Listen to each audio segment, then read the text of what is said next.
Brigadier वकार साहब, जैसा कि मैं भी कह रहा था कि एक साल में रियासत पाकिस्तान ने, हुकूमत पाकिस्तान ने, अवाम पाकिस्तान ने और बिलखुसूस पाकिस्तान की सियासी जमातों ने इस वाक़े से क्या सबक सीखा है, आपको क्या लगता है? जी, आई थिंक ये एक इम्पोर्टेंट सवाल है कि इस पे आने से पहले मुझे अगर आप 1 मिनट दे दें, मैं थोड़ा बता दूं कि बाकी जो महज़ब अक़वाम है वहाँ पे इस तरह के क्राइम्स को कैसे डील किया जाता है। I think that is very pertinent जब कहते हैं जी कमीशन बना दें या जी मिलिट्री कोर्ट्स की जुरिसडिक्शन नहीं है। अमेरिका पे जाते हैं जो सबसे आई थिंक ऑर्गेनाइज्ड और आई थिंक बिगेस्ट डेमोक्रेसी है। वहाँ पे एक मिलिट्री पर्सनल और बेसिस की प्रोटेक्शन का कानून है जिसको कहते हैं uniform code of military justice. It's very interesting कि अगर आप एक सिपाही पे शाउट करते हैं ऑन ड्यूटी बाहर या क्लोजर टू मिलिट्री, उसकी बड़ी डिफरेंट है। अगर सिविल में था तो उसकी सजा शायद कम है, लेकिन बहुत ज्यादा प्रोटेक्शन है मिलिट्री पर्सनल और इंस्टॉलेशन। अगर आप गैरजन में जाके आपने गैरजन की जुरिसडिक्शन में किया है तो फिर 20 साल तक सजा है, सिर्फ एक घोंसा लगाने की एक सोल्जर को। What to talk of going and burning. और अच्छा, इसके अंदर फिर ये है कि अगर आप मिलिट्री गैरजन में जाके कोई कार्रवाई करते हैं तो फेडरल लॉ और मिलिट्री लॉ दोनों इन्वोक होंगे और दोनों की अलग-अलग पनिशमेंट है। अच्छा, उसका फिर ये है कि लेटर ऑन आप बिल्कुल ब्लैकलिस्ट हो जाएंगे, ना गवर्नमेंट जॉब मिलेगी। और जस्ट इमेजिन के सजाएं जो है, और ये इसमें कोई वो नहीं है कि ये पॉलिटिकली मोटिवेटेड था या ये लेट्स से टेररिज्म का एक्ट था। Basically it is assault on the state और जो मिलिट्री इंस्टॉलेशन, और यही एप्लीकेबल है इंडिया में, यही एप्लीकेबल है मिडिल ईस्ट में, यूके में। ये कोई ऐसी नई चीज नहीं जिसपे अभी हम आ जाते हैं कि आपने कहा जी क्या सीखा। मेरे ख्याल में एक तो ये है कि जो इनका फेक नैरेटिव था जिसको फॉल्स फ्लैग किया, डिस्पाइट के सारा ऑर्गेनाइज था, ऑर्केस्ट्रेटेड था, एक तो वो डीबंक हुआ है। ग्रेजुअली लोगों को एहसास हुआ है कि ये ना सिर्फ ये एक ब्लंडर था बल्कि क्रिमिनल एक्टिविटी है। और अगर आप इसका सद्देबाब नहीं करते तो फिर ये प्रेसिडेंस बन जाएगा। मतलब जिस तरह टीटीपी का है कि वो असॉल्ट करती है मिलिट्री इंस्टॉलेशन पे या इंडिविजुअल्स पे या कॉन्वॉय पे, इसके बिल्कुल मुतरादिफ है जो पीटीआई ने किया। तो इसको आई थिंक जो ट्रिविलाइज करने की एफर्ट है, एक तो वो डीबंक हुई है, दूसरा आहिस्ता आहिस्ता अवाम में अवेयरनेस आ रही है कि ये बेसिकली पाकिस्तान को खुदा ना खास्ता मिलिट्री चेन ऑफ कमांड को अंडरमाइन करने की एफर्ट थी। और वो अल्लाह ने किया अवाम की मदद से, बिकॉज उसमें फिर रैली नहीं किया लोगों ने। और मिलिट्री का जो पेशेंस था, हालांकि they could have ordered shoot on site, order दे सकते थे जो उनको अलाउ करता है। तो ये आई थिंक डीबंक हुआ। अभी जितना मर्जी ये शोर मचा रहे, मेरे ख्याल में जो लॉज हैं, इवन जुडिशरी नो है, वो लुक एट के जी बाकी कौमें क्या कर रही हैं, बाकी नेशन है, इक्वेट कर लें। और जो मिलिट्री लॉ है, मिलिट्री जुरिसडिक्शन है, वो बिल्कुल गैरजन और स्टेशंस पे एप्लीकेबल होती है। और इसलिए रखी गई कि अगर आप अलाउ कर दें फिर तो लोग डिफेंसिव पोजीशन पे जाकर कश्मीर में जाके अटैक करना शुरू कर देंगे ना, कि जी एहतजाज हो रहा है तो हम जाके मोर्चों पे अटैक कर दें, because there are also military installation. तो मेरे ख्याल में ये 2-3 चीजें हैं। और अभी जो DISPR की प्रेस कॉन्फ्रेंस थी परसों, उसमें इस चीज को रीइटरेट किया गया। आज पॉलिटिकल लीडरशिप ने, मिलिट्री टॉप लीडरशिप ने इसी चीज को हाईलाइट किया है।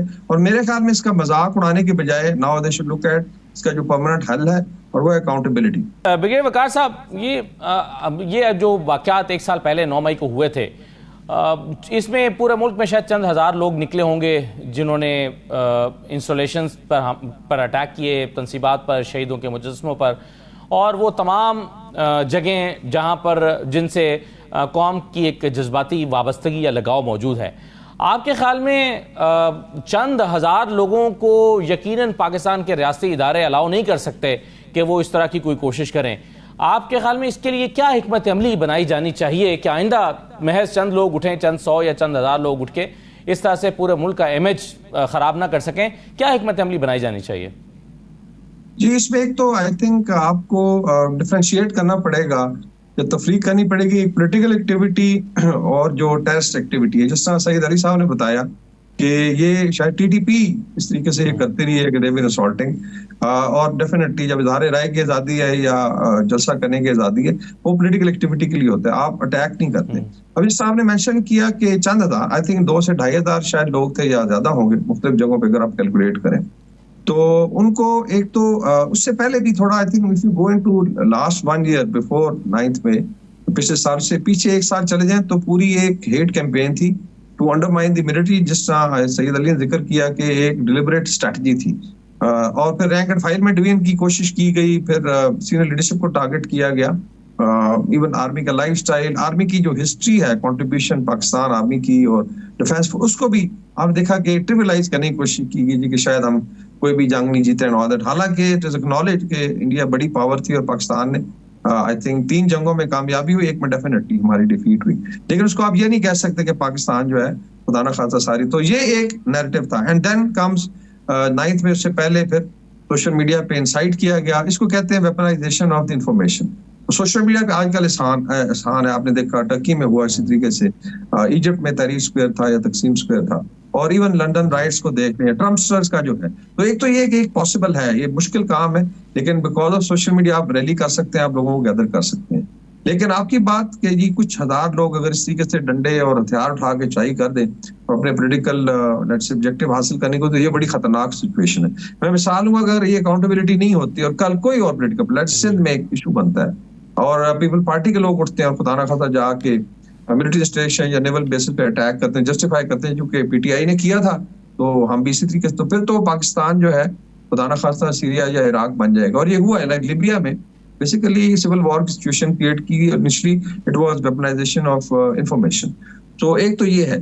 दूसरा आ जाते हैं कि क्या बेसिकली आगे, एक तो आई थिंक लीगल मेजर्स है कि इवन जो सोशल मीडिया है, बिकॉज सबसे पहला जो लॉस ऑफ कंट्रोल है स्टेट का, वो इंफॉर्मेशन डोमेन में होता है, और अभी चूंकि सोशल मीडिया आप बाईपास कर सकते हैं तो ये खतरनाक, तो उसको लॉज के थ्रू और बड़ी कॉमन ने रेगुलेट किया। इंडिया में आप, मैं सिर्फ मिसाल दूंगा, अब तक चेक कर लें कि 12 एजेंसी से लेके नीचे दिल्ली पुलिस तक उनको अलाउड है कि आप खड़े हैं स्ट्रीट में, आपसे मोबाइल ले लें, आपसे laptop, and they can get out the data, और अगर कोई ऐसी चीज है जो स्टेट के अगेंस्ट है, दे कैन चार्ज यू, और आपको समझ भी नहीं आएगी कि आपके साथ क्या हो। पाकिस्तान में इस तरह नहीं है। तो एक तो आई थिंक ये है कि लॉज को स्ट्रिक्ट किया जाए और उस पर इम्प्लीमेंट किया जाए। इवन जो हमारे पीका लॉज है, जो एक्ट है, उसमें काफी प्रोविजंस है, रेड लाइंस है। नंबर 2 आ जाता है अवेयरनेस कैंपेन, जो आप और हम कर रहे हैं कि आप इस चीज को हाईलाइट करें कि सही क्या है, गलत क्या है। स्टडी या इस पे आने का ट्रुथ की तरफ जाएं, सच की तरफ जाएं। And then of course is कि आपने economic development emancipation of youth है, कि ताकि बिल्डर्स ना हो या इनको कोई इस तरह वर्गला ना सके। इवन अगर पीटीआई की आप परफॉर्मेंस देखें तो खुद शेख रशीद ने कहा था जी कि 4-5 महीने पहले जब इनकी गवर्नमेंट गई है कि हम परेशान थे कि हमारा क्या बने, वो तो एक सर्कमस्टांसेस, इकोनॉमिक डिफिकल्टी की वजह से इनका नैरेटिव किसी हद तक चला। तो ये बड़ा जरूरी है कि यूथ को एक होप भी, और इस पे आई थिंक काम हो रहा है। SIFC का प्लेटफॉर्म देख लें, सऊदी इन्वेस्टमेंट आ रही है। और अगर आप जिस तरह सैयद अली ने कहा जी कि इन्होंने 3-4 आई थिंक फ्रंट्स पे डैमेज किया, लाइक इवन अभी जो खबर खुदा ना खासा चलाएगी जी कि वो सऊदी इन्वॉल्वमेंट, जस्ट इमेजिन कि उनका डेलीगेशन आ रहा है मिलियंस ऑफ डॉलर की, लेट्स से प्लान्स और इन्वेस्टमेंट लेके, और आप जो है एक नैरेटिव फेंकते इस तरीके से। अमेरिका से ताल्लुकात खराब किए, ईरान के साथ किए इन्होंने, और इसी तरह आई थिंक वेस्ट के साथ।